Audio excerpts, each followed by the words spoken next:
Attention, le contenu de cette vidéo peut heurter la sensibilité des plus jeunes, vous êtes prévenus. N'ayez pas peur de laisser un pouce bleu, d'activer les notifications et de vous abonner si ce n'est pas déjà fait.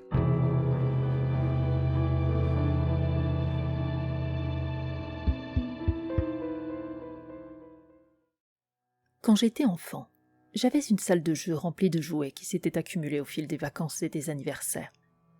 Je me souviens m'être assis au milieu de cette pièce pour jouer avec mes jouets chaque jour.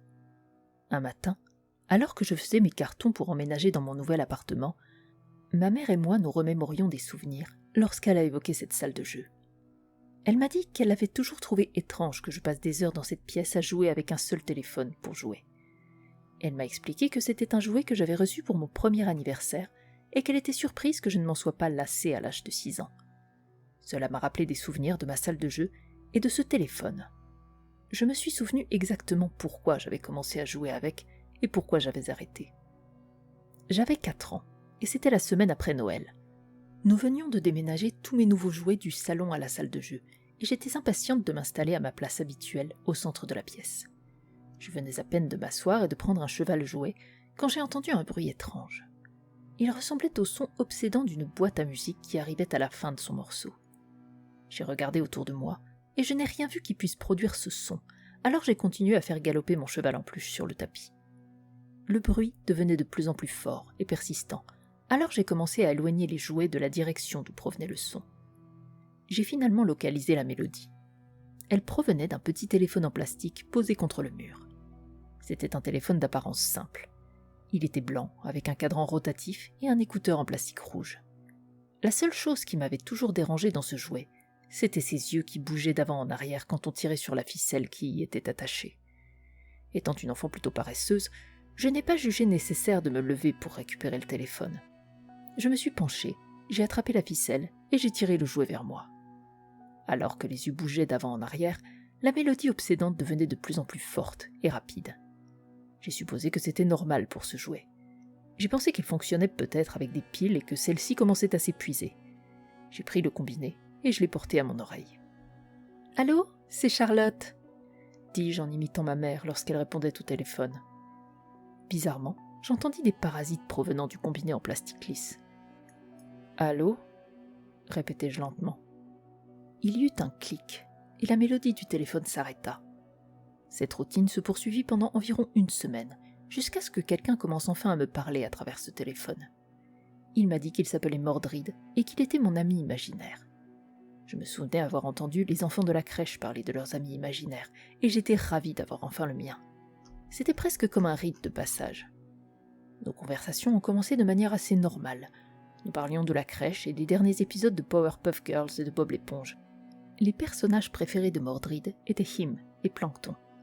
Je lui demandais toujours pourquoi il aimait autant les méchants, et il me répondait qu'ils étaient simplement des gens bien qui étaient incompris. Je le croyais, et j'ai commencé à les aimer aussi. En grandissant, nos conversations sont devenues plus intenses. Le premier jour d'école, on s'est moqué de moi, et je suis rentrée à la maison en larmes. La première chose que j'ai faite a été de courir dans ma salle de jeu pour parler à Mordrid. Je lui ai demandé si les enfants méchants étaient des gens bien incompris, et il m'a répondu que non. Il m'a dit qu'ils étaient des monstres et que je devais rester loin des autres enfants pour ne pas être corrompue moi aussi. Je ne comprenais pas, mais je lui ai obéi. Il ne m'aurait jamais enseigné de mauvaises choses, car il comprenait tout. Un jour, je suis rentrée à la maison et ma mère m'a dit qu'on allait ranger les jouets que je voulais garder et organiser un vide-grenier pour ceux qui prenaient la poussière. Je me suis précipitée dans la salle de jeu, j'ai attrapé le téléphone et je l'ai caché dans ma chambre.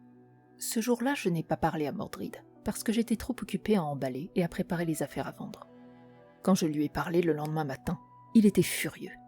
Il m'a dit que rien ne devait jamais nous séparer et que nous étions les meilleurs amis du monde. « Comment suis-je censé te protéger si tu ne me parles pas tous les jours ?» lança-t-il d'une voix grave et colérique. Sa voix devenait toujours très grave lorsqu'il était en colère.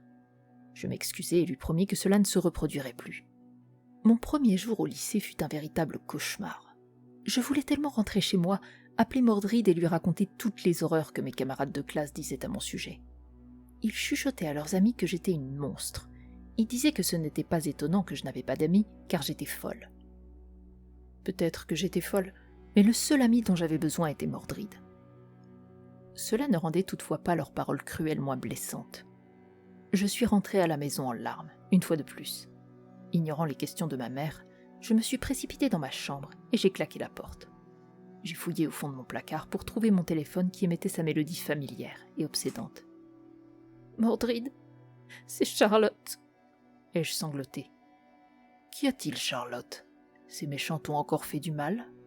a-t-il dit lentement. « Ils chuchotent. Ils disent que je suis un monstre.